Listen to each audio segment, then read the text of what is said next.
सवाल और दो जवाब। पहला सवाल, तुमने स्वराज का खजाना कहाँ छुपा कर रखा है? और दूसरा सवाल, हमारे मुगलिया फौज में से कौन कौन से सरदार फितूर थे? मुकरब खान ने अभी कहा ना तुमसे, करो कदम बोसी, करो कुर्निसात। संभा देखते क्या हो, झुको हमारे सामने, कुर्निसात करो। कसला कुर्निसात? स्वराज्याचे छत्रपती तुझ्या दरबारात उभे आहेत, तूच आम्हाला मुजरा कर। संभा नाही, संभाजी, छत्रपती संभाजी। काफर, काफर, तेरी इतनी हिम्मत? मैं अभी नहीं मुकरब। संभा, आखिरी सवाल देता हूँ, जवाब दो। कहाँ छुपा कर रखा है तुमने स्वराज का खजाना? खजाना? अरे स्वराज्यासाठी जान कुर्बान करणाऱ्या लाखो मावळ्यांच्या काळजात ठेवलाय खजिना। शेतातून वाहणाऱ्या पाटात, भाज्यांच्या देठात, आया बहिणींच्या निरागस हसण्यात ठेवलाय खजिना। संभा, तुझ्या सुरतेचा निम्म्याहून जास्त खजिना शेकडो किल्ल्यांच्या तटाबुर्जात ठेवलाय। संभा, हमारे मुगलिया फौज में से कौन कौन से सरदार फितूर थे? एकच नाव सांगेन, एक ही काफी। तुझा बेटा अकबर। खामोश काफिर, ठीक ठीक जवाब देना, वरना तेरे टुकड़े टुकड़े करके जंगली जानवर के सामने फेंक दूंगा। फेकून बघ, आमचं मांस खाऊन ती जंगली जनावर सुद्धा ईमानदार होती। या खुदा, मैं तुम्हें मुंह मांगी कीमत दूंगा, तुम्हें 50,000 का मनसबदार बनाऊंगा। काढलास तुझा लालचचा दाना गोटा बाहेर, मनसबदारीचे शिळे पाके तुकडे काढलेस बाहेर। बादशाह, विसरतोयस तू, तुझ्या भर दरबारात तुझी किल्लत उधळून लावणाऱ्या छत्रपती शिवाजी महाराजांचे पुत्र आहोत आम्ही। आणि देणारा तू कोण? अरे हे सगळं आमचंच आहे, ही जमीन, हे डोंगर, नदी नाले, झाडं झुडपं, सगळं आमचं आहे। तू कोण लागून गेला देणारा? तुला बादशाह समजतच नाही आम्ही? ही सल्तनत तुझी नाहीच, तुझं असं काहीच नाही, ही हिंदभूमी तुझी नाही, ती तर प्रभू रामचंद्रांच्या एक वचनानं परिपूर्ण झालेली आहे।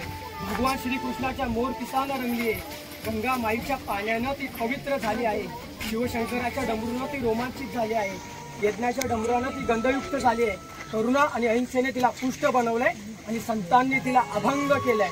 बस करो काफिर, बस करो। सदैव सत्याला मस्तकी धरणारी, क्षमेला हृदयात बसवणारी, शीलवंताला सखा मानणारी आणि पराक्रमाला बाहूत भरणारी ही भूमी आमची औरंगजेब।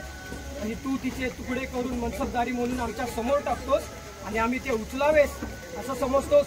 ध्यानात ठेव, हे शिवकल्याण हात आहेत, ते फक्त शिवरायांच्याच चरणांना स्पर्श करतात आणि झुकतात ते या मातीची चिमूड भरण्यासाठी आणि ती मस्तकी लावण्यासाठीच। त्यामुळे या झुकवण्याच्या गोष्टीत आपला वक्त बर्बाद करू नकोस। बस करो काफिर, बुरी तरह मारे जाओगे। हा तर तुझा अखंड खेळ आहे औरंगजेब, तसा तू फक्त म्हणायला बादशाह, पण पारग्यांनी सुद्धा तुला घाबरावं आणि जल्लादांनी तुला गुरु मानावं, ही तुझी महती। जबान को लगाम दे काफिर। का? बापाची याद आली की त्याला त्या जहर मारल्या तेलाने मालिश केलं जात होतं, ते तेल आठवलं की बापाच्या त्या विषारी तेलानं उकळलेलं शरीर आठवलं तुला, की सख्या भावांच्या किंकाळ्या काही नाही ऐकू आल्या, की त्यांच्या बायका पोरांचे चित्कार ऐकू आले, की रक्ताचे ओघळ दिसले, की इमानी दिले खानाला प्यायला दिलेली विषाची कुपी याद आली। आम्हाला खामोश म्हणतोस? अरे बादशाह, तुझ्या पोटची लेक झेबोनिसा काय म्हणते माहितीये तुझ्याबद्दल? तुझ्या अत्याचारामुळे वाहणाऱ्या अशराफ अस्वांचा असाच वाहू दिला तर या हिंदमध्ये एक नवी नदी तयार करेन मी, म्हणते ना झेबोनिसा। म्हणून तिला सलीमगडमध्ये कैद गेली 10 वर्ष ती कैदेत चिप्पत पडली आहे। स्वतःच्या लेकीला पक्षलं नाहीस तू, तर आम्ही कोण? सारा दफ्तर में देश रेस कर दूंगा, सबको जला दूंगा, वो खजाना ढूंढ कर रहूंगा। तरी सुद्धा हा मुलूक तुझ्या हाती लागणार नाही। हम तुम्हें इसी वक्त मोड़ देंगे। त्याने आम्ही मरू असं वाटलं तुला? अरे हा संभाजी मेला तरी स्वराज्याच्या प्रत्येक घराच्या आड्याखाली एक नवा संभाजी जन्म घेईल। बस कर काफिर, बस कर। अरे आका, मुझे हुकुम दो, हे काफिर की गर्दन उड़ा दूंगा। गाफर नाही मुकरब, छत्रपती म्हण, आणि छत्रपती कधी मरत नसतो, तो अमर आहे। त्याला एक नाही, हजारो लाखो गर्दनी आहेत। तुझ्या तंबूचा सोनेरी कळस 2 कोसावरून दिसतो, पण छत्रपतींच्या जिरेटोपातला तुला हजारो कोसांवरून दिसतो, चमकतो। सर्वसामान्यांच्या मनात दहशत नाही, विश्वास जागवतो।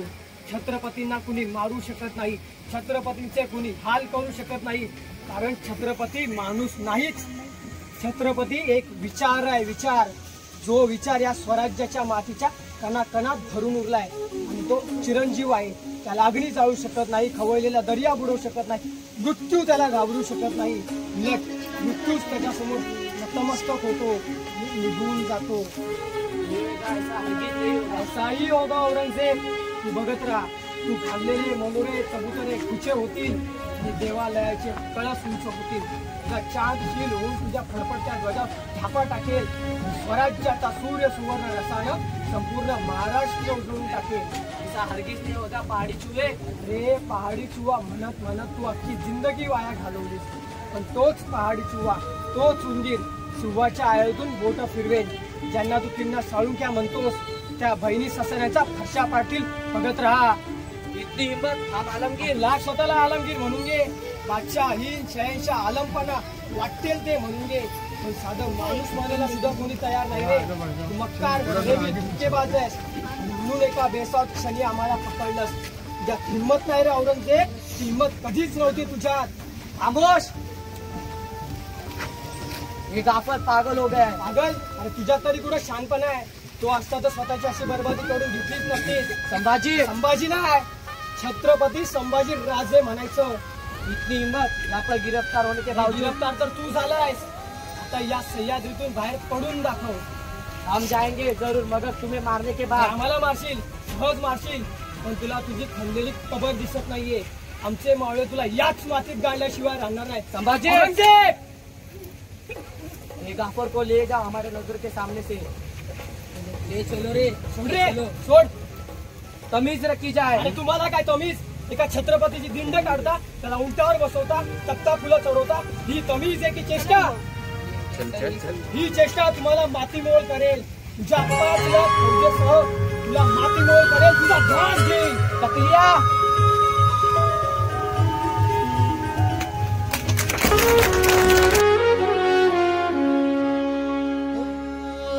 भल्याची पुण्याई हुबी तुझ्या माग, जरा निगुतीन वाहगजी.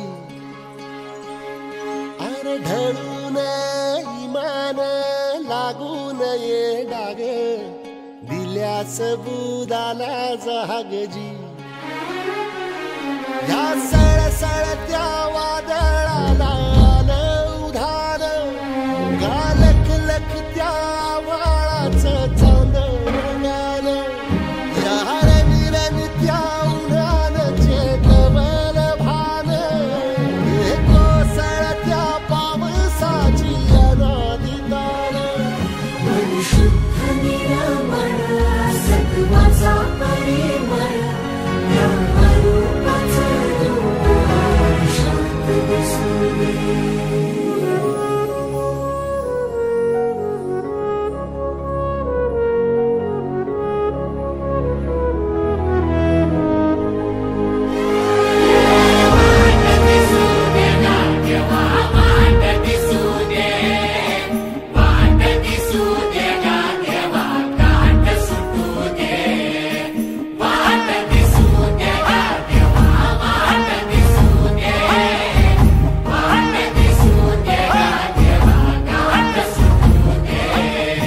सोबतीची साथ दिवा भितरात, आज पहाटच्या पावलाला श्वास फुटू दे.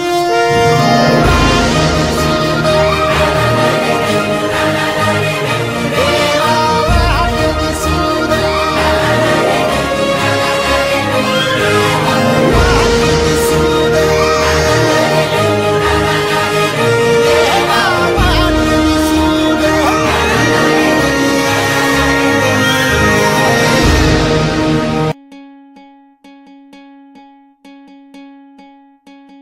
वाट दिसू